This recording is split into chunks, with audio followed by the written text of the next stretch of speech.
Our next speaker is Dr. Brian Horgan, and those of you who've taken Turfgrass out here at the junior college have heard him before because we've downloaded a small YouTube off of the Golf Course Association website. I just finished reading a book on the power of words, and they said using the right words will make or break an organization, will create success or take away from success in an organization. And the speaker that you're going to listen to has that gift. I've had the privilege of listening to him the first time in 2002 at the Iowa Turfgrass Conference, and since then several times. But Brian not only is a researcher with a PhD in turfgrass science at the University of Minnesota, where he is currently, but he has a wonderful gift of communicating. So if you'll join with me, let's welcome Dr. Brian Horgan. Thank you. Good afternoon. Thank you. Usually after lunch, I'm glad there was no meatloaf, no mashed potatoes, those things that tend to put you to sleep. Larry, thank you for the introduction, and thank you very much for the opportunity to be here today. I'm going to go through a little story that includes some vocabulary and things that we're talking about in science that will help explain why we may or may not be able to describe turf as sustainable. We will talk about it with some data and some research, and I will encourage you to ask questions as we go along, because I'm going to ask many of questions to you. But before we get started, you have an individual, you probably can all think of this person, that sends you emails on a daily basis, and usually you just hit delete, because they forward you stuff that just doesn't seem relevant.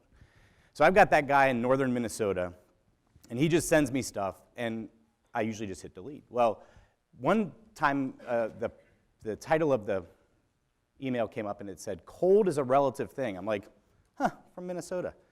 Okay, cold. I can understand this. So I started reading it, and I thought it was pretty cute, so I'm gonna share it with you. So it's in reference to different parts of the country. So at 65 degrees, people in Florida turn on their heat and we plant gardens. At 60 degrees, Californians shiver uncontrollably and we sunbathe. At 50 degrees, English cars won't start and we drive with our windows down. 40 degrees, people in Georgia put on coats, gloves, and hats, and we put on a flannel shirt. At 35 degrees, New York landlords turn on their heat and we have our last cookout before it gets cold. At 20 degrees, people in Miami die, and Minnesota's closed their windows. At 0 degrees, people in California fly south, and we get out our winter coats. At minus 10, Hollywood disintegrates, and our Girl Scouts sell cookies door to door. At minus 20, DC runs out of hot air, which is hard to believe, and we let our dogs sleep indoors. Minus 30, Santa abandons the North Pole, and we get upset because our snowmobiles won't start. At minus 40, all atomic motion stops, and we say, is it cold enough for you? And at minus 50, hell freezes over, and we open our public schools 2 hours late. So cold is certainly a relative thing, as my wife is snow blowing our sidewalk, pulling one of our kids in a sled. And the question usually gets asked of me, where are you at? Well, I'm inside watching a basketball game, so. Sustainability. It's a buzzword. What's it mean to you? Just think about your definition of sustainability in your mind right now. And now put it into context that in urban environments, it's the first time in history, in 2007, the first time in history more people live in urban environments than they do in rural America. Since 2007. In 2050, they're expecting over 2/3 of the population of the United States to live in cities. The connection to horticulture and the connection to plants and trees and turf, people's connection to plants won't be through their food and fiber. It'll be through what we love in the plants and horticulture. So defining its value in a sustainable way is what our research program is about.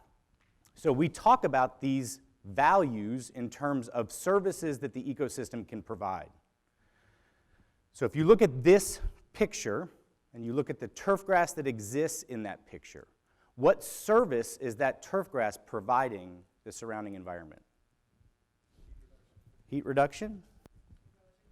Erosion control? Sound? Yep. Filtration, absorption, okay? Aesthetic. So that took 6 things to get to, which is interesting because we often describe in a qualitative manner turf grass. It's green, it's darker green, it's aesthetically appealing, it increases the value of our home because it looks nice. But it took this audience 6 things to get to the service is aesthetics, with all of the other positive attributes that exist before that. So the argument in turfgrass is that it's unnatural. How is it possible that a system that requires inputs be even remotely considered sustainable? So I see some maybes, some no, I agree. That's what I think. Maybe you want to elaborate on that? Oh, now we got shy. I think that we need to look at this in a balance. This is where sustainability comes into me. The ecosystem service and what balance that provides based on the inputs. For example, if I water my yard, it grows and takes up carbon. What's more important and what balance? I want to sequester carbon, but it's going to cost me some water. Think of the alternative if that plant wasn't there or that turf grass wasn't there. And those 5 ecosystem services that you listed out in that urban environment of being that important, what is the trade-off? And what is acceptable in that trade-off? So we will guide our human activities to minimize the negative aspects, accentuate the human benefits. A more durable stewardship manages the trade-offs among ecosystem services so that nature and people will simultaneously thrive. Can we do more with less? To what end? To rule the world. Well, let's set our sights not so high. Can we technically do more with less? No, and I agree with that. Can you do more with less to what end, though? So I think of the program here in Kansas City. It's called Farms, Not Lawns. They encourage you to dig up part of your lawn Okay. and plant sweet potatoes. So what is more with less then in that instance? In this case, the nutrients, the water that you're using, instead of just growing grass, you're producing. Okay. I'm doing more with the same amount of resources. No. Yes. So now make your point. I think to be sustainable, we got to take the focus away from us. Horticulture industry especially, we are the green industry, but we are not green at all. The focus is always on the human side. And not. We want. Okay. But let's go back to this point here. I've taken something out of its function. And put it into something else. And the inputs you're saying that are required for that something else is of better value than the grass that was there before. It's more productive as greater use. That would be Defined by you. Okay. So you in your mind, you could. I can't eat grass. My neighbors can't eat grass. People in the inner city can't eat grass. So the plant connection and the aesthetic value that we finally got to, and what we didn't get to is the functional aspects of that turf grass for recreation. For my 3 kids and dogs, if I converted any of my yard to more garden, then I wouldn't have the ability for my kids to play. So in different parts, the function of that landscape is really important to define. And in different landscapes, you can define the function of that in different ways. In which case, you could argue that you can do more with less by converting to alternative plants or alternative uses. I agree with that. Sustainable turfgrass systems is much more than inputs, it's much more than pest control, it's much more than conservation. It's about connecting the landscape to the communities in ways that benefit both. What value is turfgrass to the community? Okay, so carbon, oxygen, water, filtration, noise abatement, jobs, economics, recreation, lots of positive aspects to it. But it requires inputs. So is that the trade-off? So, Larry. But everything requires inputs. I would argue that the turfgrass requires in some ways less inputs than the sweet potatoes because they require a different knowledge set. You have to think through and learn something and grow them. And I could probably buy my sweet potatoes at the market cheaper than I can grow them because they're mass produced at the market. Just a thought. I'm not saying you should that. Okay, so yes. Yes, and well, even more yes. So if the idea is that we're accounting for all of the costs associated with the mass production, then the smaller farmer, even though the backyard might cost you more per potato, it doesn't have all of those added costs that go with the mass production. You talk about all these variables and inputs and stuff, and the log versus a food source. There's a health issue involved, an emotional issue. You know, if you want to start adding all this stuff in, the horticulture therapy, everything that you get out of gardening. You know, some people can get more out of it. Okay? So what he's saying is there's intangible costs and benefits that you can't necessarily measure. Okay? Intangible. Well, my last point is, and I like gardening, so I would leave gardening with you too if I didn't have dirt in my yard. But one of the issues is that when you convert away from turfgrass, we used that line this morning that it creates order and conformity to the neighborhood. And when people do, especially in the front yard, a lot of these alternative things, it starts looking like a weed patch. And some people have the gift of design and control and maintenance, and others of us don't. And when you take a block, and I've seen this before, they tried to turn it into a perennial garden in the front yard, and for about a week, a year, it looked good, and the rest of the time, it was just clutter. So beauty's in the eye of the beholder. Absolutely. So that weed patch or that perennial garden or that other function as defined by beauty or recreation or therapy, each person gets their own choice to do it. As we connect plants, though, through horticulture to people in a more concentrated urban environment, it's these sorts of discussions that have to happen in ways that we can describe them as value adds to the community and not just number 6, which was aesthetics. I'm going to do a little case study real quick here. It's a golf case study, but don't worry about that because I'm going to bring that back into the overall urban landscape. There's a lot of turfgrass in the United States, and 50 million acres is the estimation. 3 times more irrigated turf than irrigated corn. It's the largest single irrigated crop in the United States. So this is based on some satellite data and a NASA study that was published back in 2005. In golf, now let's make this segment smaller. And the reason golf is easy for me to do in a case study is because I don't know exactly how many acres of home lawns there are, but I know how many golf courses there are, and I know what their average size are. So the average size of a golf course is 150 acres, and 100 of that is managed. Back in 2007, when this was published, there were 16,000 golf courses. Where are we at now? Just under 15, so in the 14. So the industry is contracting, but we still have this large managed area that provides many benefits to the community outside of recreation. In that 100 acres, 50 of it is your rough, 30 of it's your fairway. Look at the percent that's your putting green or your tee box. Those highest managed areas, how many of you play golf? A few of you. How many of you have never walked on a putting green?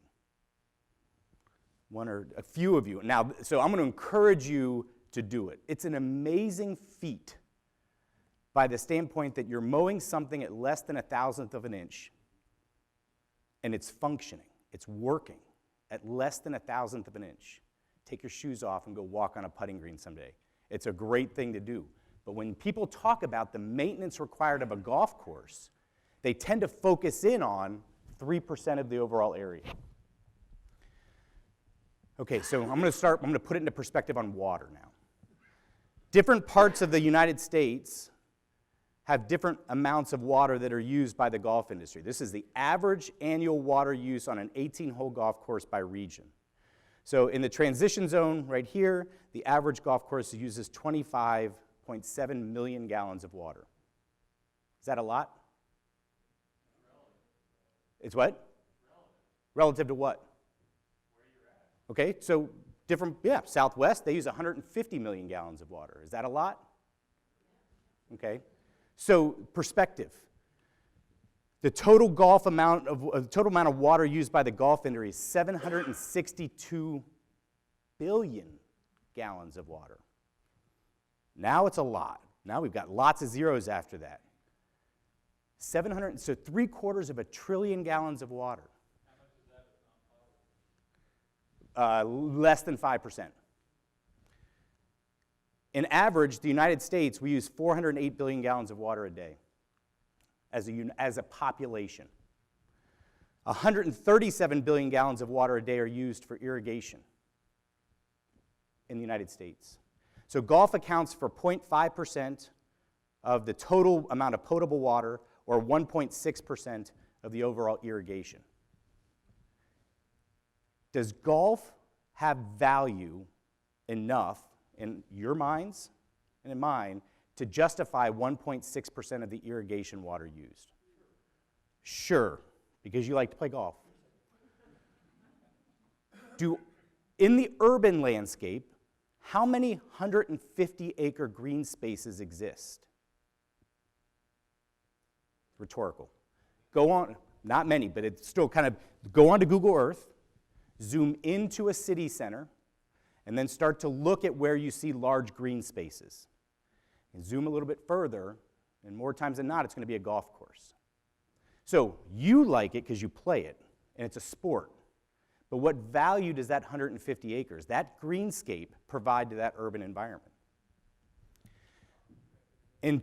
Right, all of those things. In 10 years after that first study was done, the golf industry redid their irrigation numbers and looked at how much water they use. And they had a net reduction in 22% of water use. They're down to 1.4% of the irrigation water use nationally, and it ranges from 36 to 396 acre-feet per year. I think this is brilliant on the golf industry side. What did they just do to us? We turned everything to non-mowing. Some of it. That's how they got some reduction. Not everything, excuse me. Yeah, that's how they got some reduction. But what did the golf industry do in describing its water use? Okay, so they're showing good stewardship. You guys are looking and thinking way too big now. Think real. They're not talking 792 billion anymore. They're talking acre feet. Who knows what an acre foot of water is? 325,000 gallons equals 1 acre foot. So I'm telling you, it was really smart to not have 9 zeros after 762 as a descriptor of industry water use. Now the average is 396 to 36 acre feet. That's besides the point, but I thought it was pretty brilliant on their part. Okay.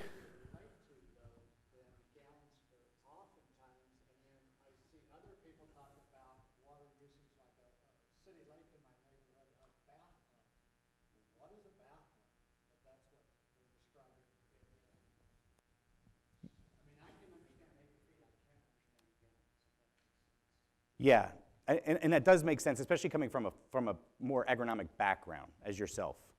I would say the average person does not understand acre. You're probably right. I think those in the industry, especially working with irrigation, are going to really immediately get acre. If you look at that water though and say that the course is 100 acres, they're putting 1/3 to 4 feet of water on that course every year. It's a lot of. prior to me saying how many acre feet or gallons were in an acre foot, how many of us knew that number? Be honest. Raise your hand. Did you know it? Oh, okay, I didn't either. Oh, I should put my hand down then. I didn't either. I was asking you to not raise your hand, but actually it was a double negative. Okay, so this is where the industry is right now. We are looking at our resource inputs, our environmental impact, and our costs. So economics are playing into this from low to high. And we're looking at our quality of our turf grass or our customer satisfaction or our ecosystem service from low to high. And we can define this zone of maximum efficiency where the inputs are giving us the maximum return on investment. And we can look at where we are today. So the golf industry has driven this back a little bit. And they've gotten back to some point. We don't know where that's going to be because we're going to need 3 data points in order for us to see really where we are in this trend. But what I would argue in the future, we're going to get this zone of maximum stewardship. We're going to reduce our expectations. We're going to have these functional playing surfaces that might not look perfect. And it won't be solely based on aesthetics. We'll start to get into more discussion around the service that it's providing related to customer satisfaction. This morning we were talking about the ability for us as consumers to accept the fact that an apple has a scab on it. An apple has a scab on it. My kids know no different of a perfect apple because we are focused in on quality of food in a very different way today and raising our kids in a very different way today. When organic food got into Walmart, that was a big deal. When they had their organic food section, it kind of made it more mainstream. The expectation for perfection has been reduced, but the quality, what we're expecting from it, is maintained. The quality of that apple is still really good, but it might have a little blemish on the outside. The quality of that landscape still can be really functional and good, but it might not be perfect. You have a question?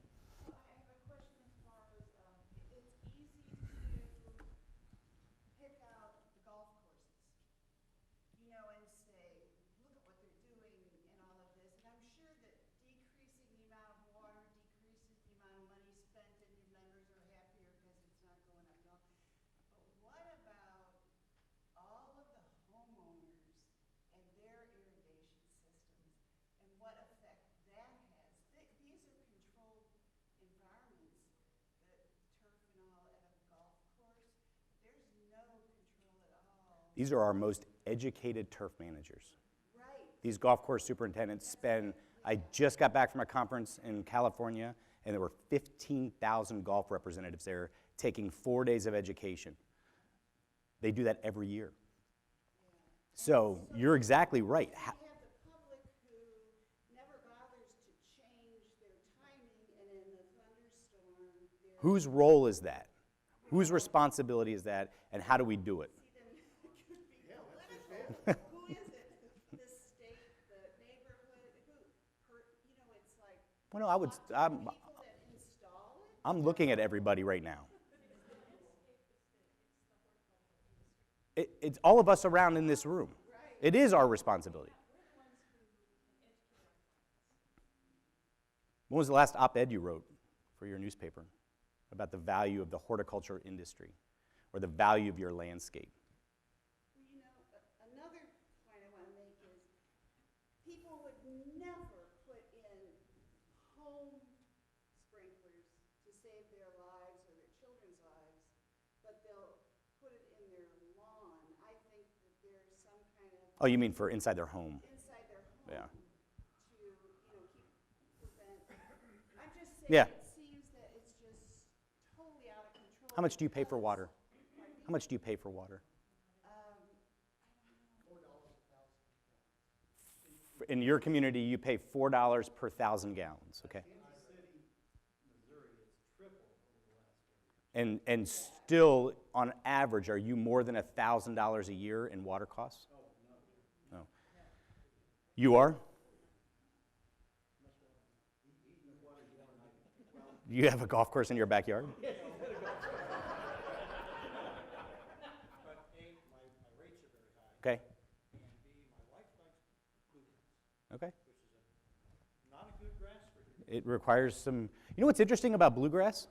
Is that we think it needs to be babysat a lot more than it does.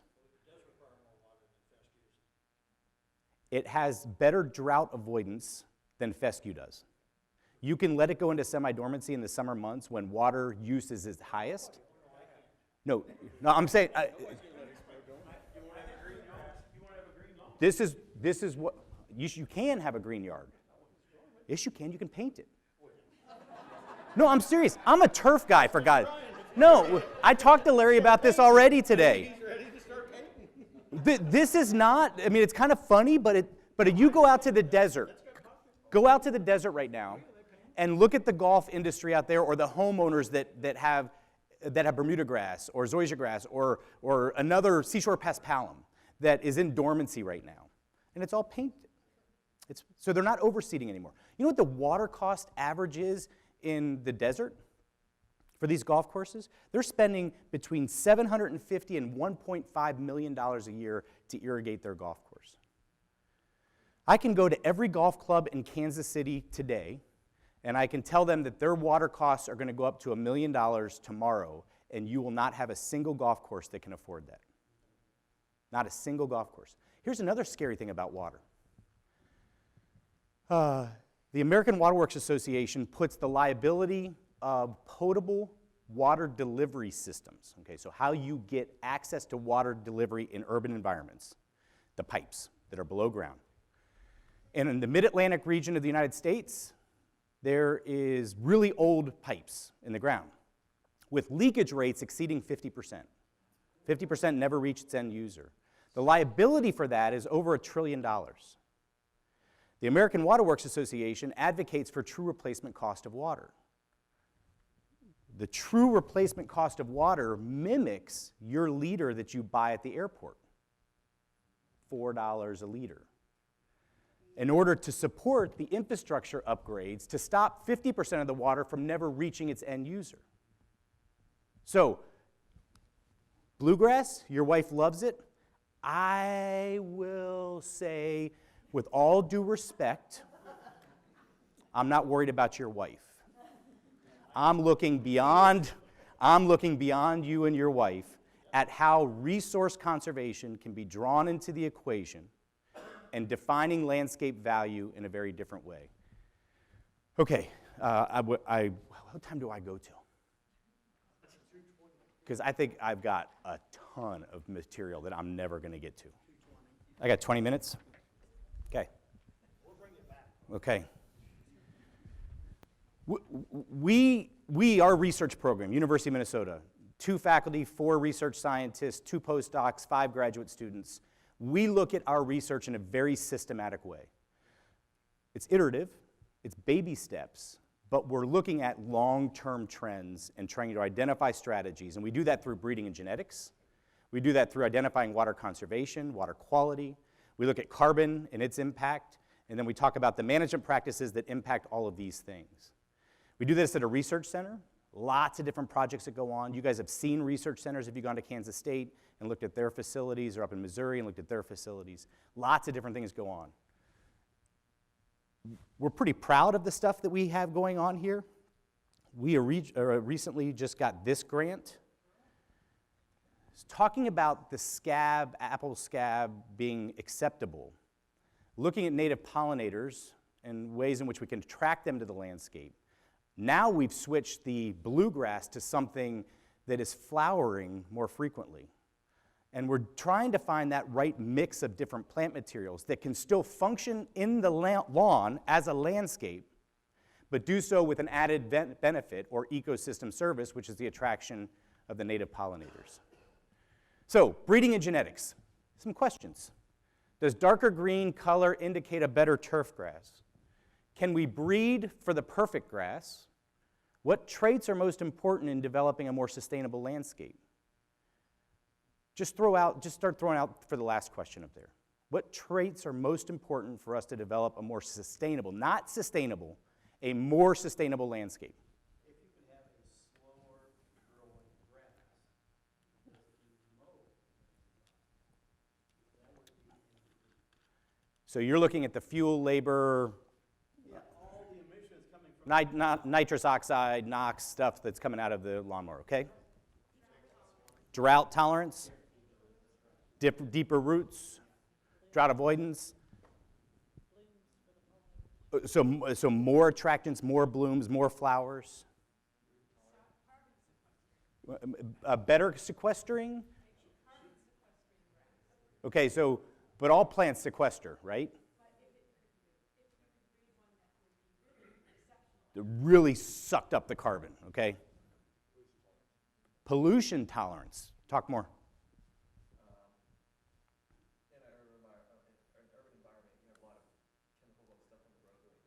Yep. Yeah, good. Anything else? Disease resistance, insect tolerance, salt tolerance, competition against weeds, good design. You want a variegated turfgrass? I've spoken on this topic for 15 years. And it took the beard, which I'm going for.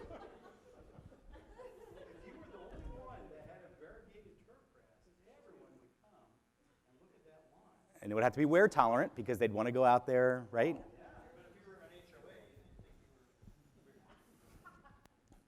Let's go with the color.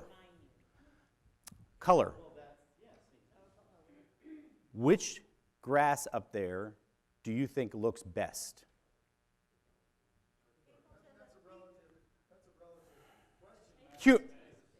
Humor me. The darker green. Yeah. Okay.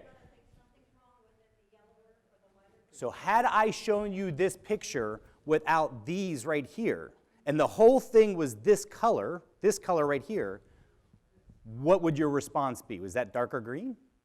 Would you want it darker? Okay, perfect. Because we can make things darker. I can paint them. I can give them iron. I can fertilize them and put some nitrogen down. I can make them greener. There's a genetic capacity for us to green things up. Our most stress-tolerant grasses are paler in color. So the genetics and the improvement of the turf grasses in our industry are related to all the traits you've said. But when we look at them, one of the last things we have to do in breeding is try to make them greener. So we can get the insects and the disease and the drought avoidance and all those positive things that suck up lots of carbon. And the last thing we do is we have to breed it and cross it with something else that gives it a darker green color, because that is what the industry expects. What about water conservation? What role does you what? Question, thoughts? No? What role does technology or sensors play in sustainability related to water conservation? What role does ET, we all know what ET is, right? Nope. Evapotranspiration. Okay? What are the barriers to implementation in water conservation strategies? Let's focus on that last one. What's a barrier for us to conserve water? Cost. It's going to cost me more to conserve water? It's going to cost you more to implement this sensor system, and it's going to require education to understand how to use it properly. True replacement cost of water, I can easily define for you your return on investment. Okay. Even in your bluegrass yard, I can give you a clear return on investment to changing that grass species out. That's right, and there's still going to be a barrier. Question, what's the average length a yard should exist? Is it there in perpetuity? Think of the time. Yeah, not mowing height, I'm sorry. How many years should we expect your yard to function at its maximum? Indefinitely? 3? Well, that's what they tell you to oversee every 3 years. Who tells you that? Oh, the people that sell grass seed. The people. Okay. What is your expectation on a tree? How long does that last? In an urban landscape, 30 to 40 years. 30 to 40 years in an urban landscape. So then why is turf indefinite? The expectation that it's indefinite. How many of you own a home? How many of you have switched your grass? You just have killed it and started over with better genetics. Okay, a few of you. And you did that because the other one didn't last. You had something that knocked it out. Some disease, something. Someone said aesthetics. Okay, you wanted it more aesthetic. You have a neighbor that does it every year, kills it off, and that's a good customer. Yeah. That's a good customer. ET estimators, so ways in which we can conserve water. Evapotranspiration, you can go on the internet right now and find what the ET is going on in the landscape. And a lot of times the ET numbers are coming from our ag commodity crops, but a lot of times in the urban environment, they're also measuring ET in the city center under turf. So you can get that number under turf of how much water is being lost. And it gets put into this equation right here and it spits out a number, 0.2 inches per day, or 7 millimeters per day. They'll reference it in depth of water lost per period of time. That's how they'll report the ET numbers. So you can have a fancy weather station that spits out this kind of equation using these variables to give you a number. You can go on the internet and get a number. You can put a pan of water out in a field and just measure the depth lost through evaporation in a day. You can have a graduate student do gravimetric measurement of water, meaning what's the weight of the bucket on day 0 and what's the weight of the bucket on day 1, and the difference between the two is the loss of water through evapotranspiration. So when we put the data together on this, it's quite interesting. So the green line here is the evapotranspiration from the graduate student, gravimetric. That's the known water lost. The line that sits right on top of it is the calculation. So this is what the computers will spit out for you. When you go online, it mimics almost exactly what the gravimetric measurement is. So that's good. That means that we've got a system in place for us to go get that number. This one's the pan of water. What does the textbook tell you to do with a pan of water? Go back to your basic soils. What's your basic soils textbook tell you to do with a pan of water out in a field to make it into not evaporation, but evapotranspiration? It says to multiply it by 0.8. 80% of evaporation of water times 0.8 gives you an ET reference number. 80% of this number right here throws it right on top. So from the very simple of a pan of water to going online or having somebody weigh a bucket, there are ways in which you can get depth of water lost in a very easy way to know how much water should be replaced. Now what's your barrier to water conservation? You've got an irrigation system. What's your barrier to conserving water outside of your wife? Okay. A lot of times we don't know what's our sprinkler system set to? And what do we do with it? Minutes. How many minutes equals 0.2 inches? Very few of us know that. So there's a barrier. We got to figure that out. There's some sensing technology that'll help us get there. Things like time domain reflectometry or capacitance sensors. TDR is a probe like this.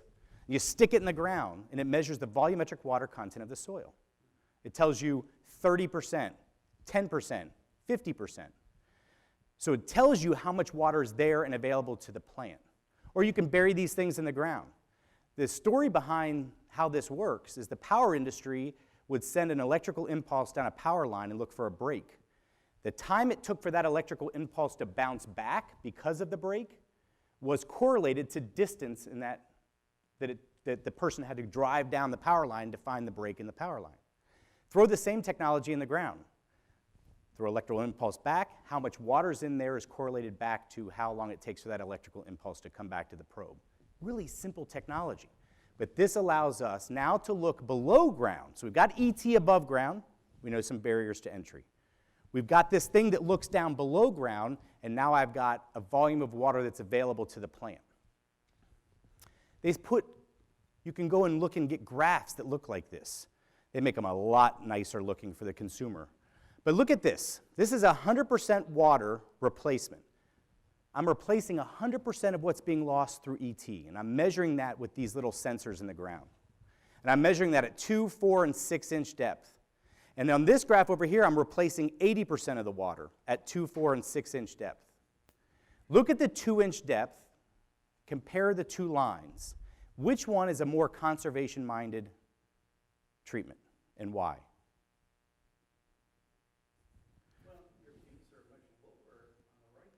Okay, so I've already, from a reduction in percent volume of water, I have a lot less water over here, okay?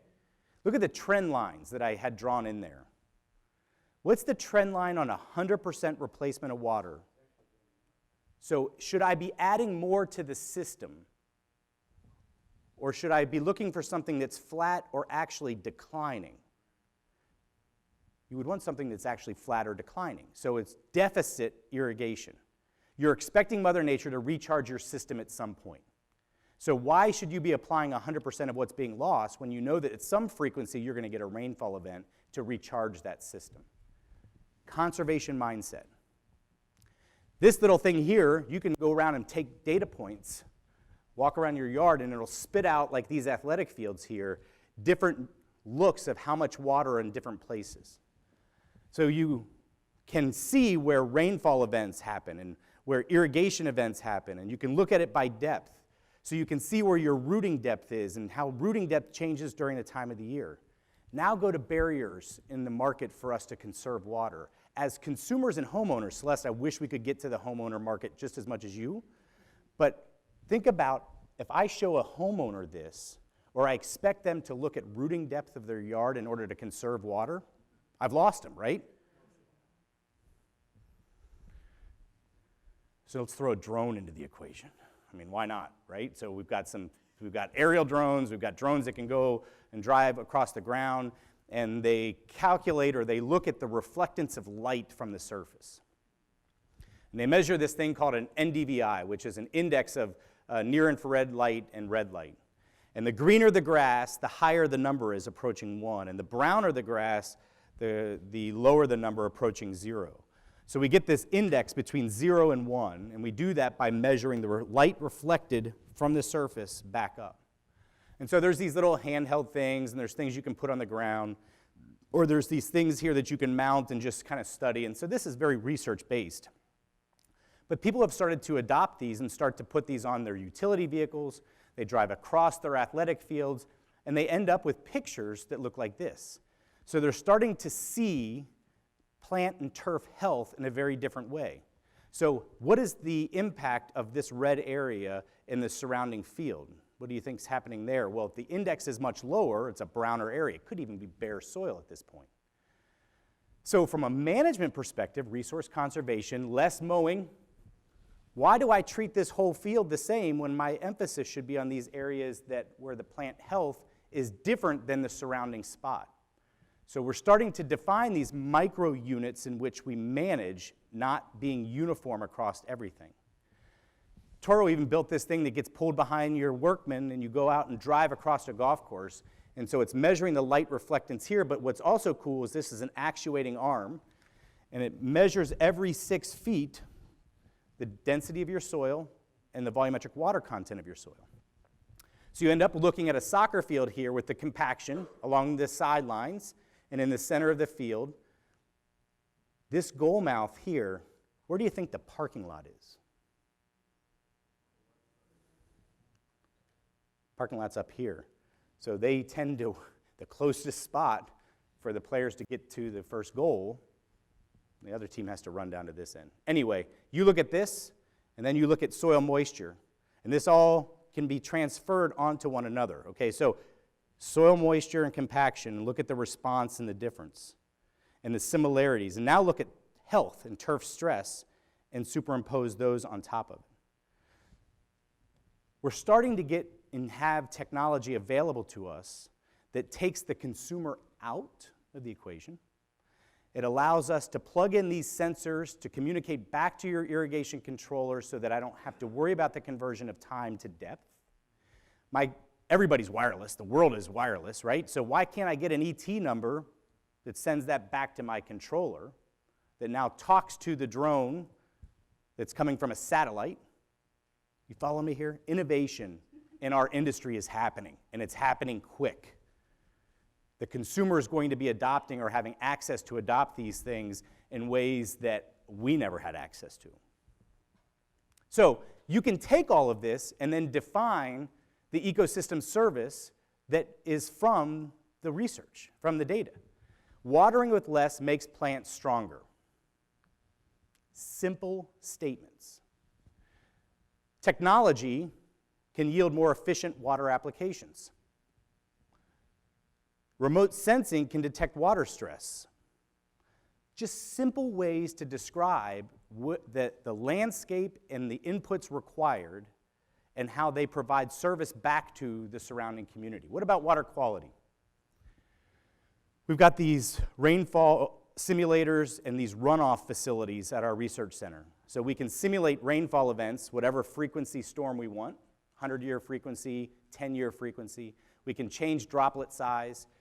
We then simulate the rainfall event after putting down a pesticide or a fertilizer, and then we look at what happens to the water leaving that site. This is one of the best graphs that describes the value of turf to the urban landscapes. And it's based on density. The more shoot density, the less runoff. The more shoot density, the more water infiltrates. How do you get high shoot density of a turf grass? Aeration. So that's one management. So overseeding, another management tool. Good cultural practice, including fertilizing. When I'm Headwaters Mississippi River, and when I go to our state agencies or our environmental control and pollution control agency and I say, you know what, we can improve the Mississippi River watershed by fertilizing our yards. They're like, what are you talking about? What are you talking about? Let me show you some data. This is looking at phosphorus runoff from turf managed as a home lawn, and this is looking at it with different fertilizer treatments. So this one gets no fertilizer, and this one gets no phosphorus. This one gets a low rate of phosphorus, and this one gets a high rate of phosphorus. Nitrogen and potassium are all equal in all the plots. The only thing that's different is that the phosphorus levels are different. And so this is looking at the high phosphorus levels having a lot more phosphorus running off than the low phosphorus, the no phosphorus, or the control. Remember, the control is no fertilizer at all. That was year 1 of establishment. This is year 2, 3, 4, 5 of data that we collected on the runoff. Look what happens in the no fertilized treatment when you don't allow the density to reduce the to increase the infiltration and reduce the runoff. We end up getting more phosphorus running off if we don't fertilize. We get the same amount if we fertilize with a high amount and a low amount and the no phosphorus. Take-home message goes back to that graph. It's density-based.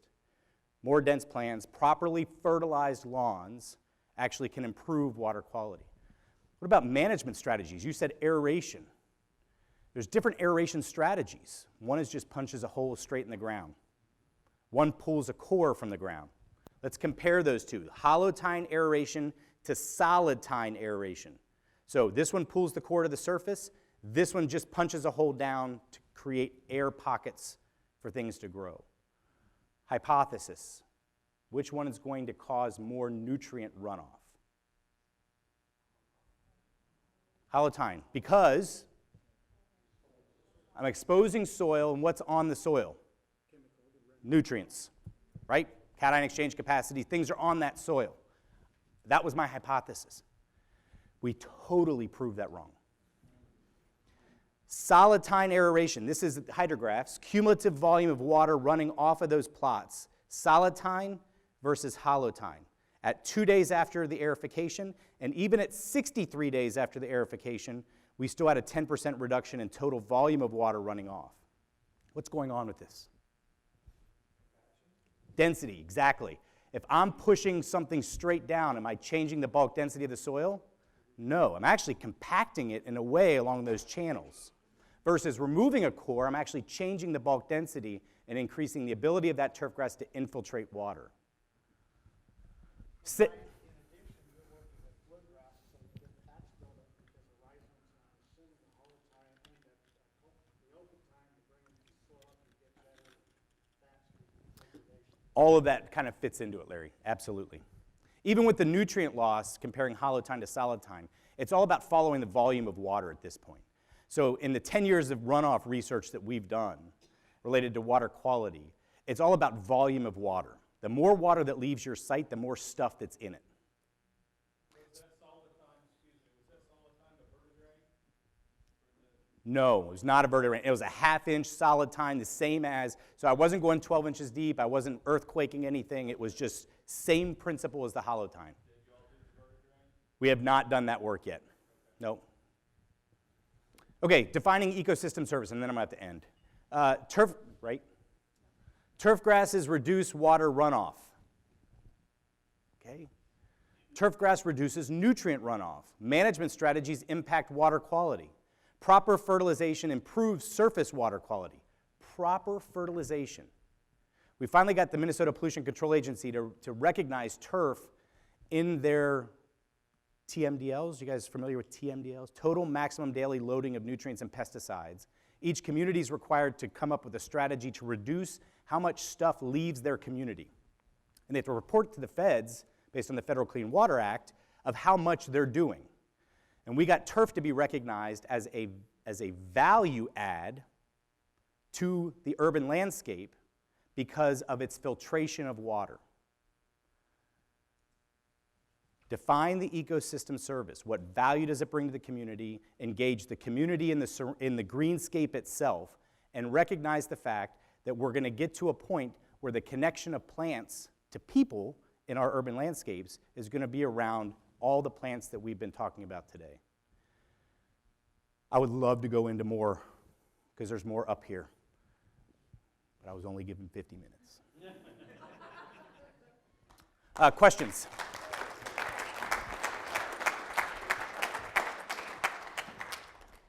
Questions? As far as the value of turf, as far as filtration and all that, is it any better or worse, say, than the dense ground? So there's been some research out looking at that, and they looked at prairies, they've looked at under tree storage, so the under storage of tree canopies and what exists there, and they looked at turf. And depending upon the age and maturity of that system will give you a different result. So well established, the turf is as good or better than the other systems. During establishment, though, is a different story. 0 to 3 years on establishing a prairie or native plant area, turfgrass is far superior in its ability to hold on to water and nutrients than that prairie during establishment. And even establishing the turf during the same period, because of how quickly you can get to maturity in a turfgrass system. Thinking of the root masses and the density and the depth, native grasses, some of the finer blades, finer textures, they have much deeper root Yes. systems. They require little to none of the high fertilization that domestic grasses. Have you looked at that, or at least genetically trying to figure out? Tufted hairgrass, prairie June grass, buffalo grass. We've certainly studied our native, truly native grasses to Minnesota and looked at those and looked at them from this sort of function. And establishment's the biggest barrier to entry. And Brian, here compared to the Flint hills, our lawns are much better structured than the Flint hills grasses because they're bunching, right? And most of our natives tend to be bunch. So it's just something that you have to consider, is that time to establishment, and then define the function of the landscape and what the landscape is used for, and whether the natives are appropriate as a function for that landscape. But I've seen western wheat and some side oaks Yeah. that are dense. I know that they're clusters or clumps, but I've seen areas where they're multiple. So the growing point of some of those plants would not allow you to mow them with conventional equipment, because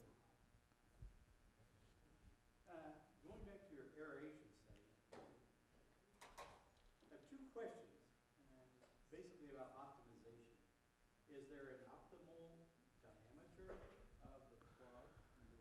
Okay.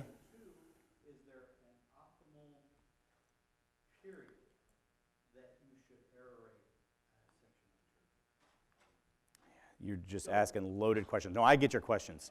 There are so many variables that go into that. So the optimal diameter will be the biggest that you can withstand. Oh, really? Why not? If you're going to go in there and do this once or twice a year, then do it in a way that you're disrupting the largest surface area to provide the maximum value back to the soil. So soil health becomes your driving factor at that point. And so if a half-inch tine is only allowing me 8% of the area that I'm touching, but a 1-inch or 3/4-inch tine allows me to get up to 13 or 14%, then why wouldn't I go for 13 or 14%? Okay. The density of the soil is a big factor. The type of equipment's a big factor of whether you can actually do that. And then what do you do with the core afterwards? We talked a lot today with a different group of people about once you open up that canopy and that soil, of the value of composting back into that. On heavy textured soils, putting compost back into those holes will change your soil structure over a few year period and allow lots of value adds back to rooting depth and other things. When you say compost, what I'm thinking of compost is whatever, you get in a bag or you get it to the yard. You're not talking about composting the plug. No, I'm talking about adding compost After you've done to your landscape. that makes sense. Red shirt, you still got one? In your opinion, how much turf grass is actually necessary? Another loaded question. Look, I'm a turf guy, so I see great value in it. Let me put it in perspective. You look at this campus, and it's grass that no one's walking on, playing on. How is that lack of biodiversity helping local food? Okay, good question. So we've been taking our campus and converting our campus into different uses, living laboratories. And there are definitely these slopes out here that take you down to the parking garage. The need for that to be mowed and the need for that to be a turf grass that is mowed and managed probably isn't necessary. But having vegetation and plant material there that can increase your biodiversity, fine. And some of our turf grasses actually can do quite well not mowed. But when you need to mow them, then they're available for that. So I don't disagree with you that finding, I think I started off with this, finding the function of the landscape and defining that is one of the most crucial questions. And then tying in the ecosystem service to what that value of that functional landscape is. Am I done? Okay, thank you.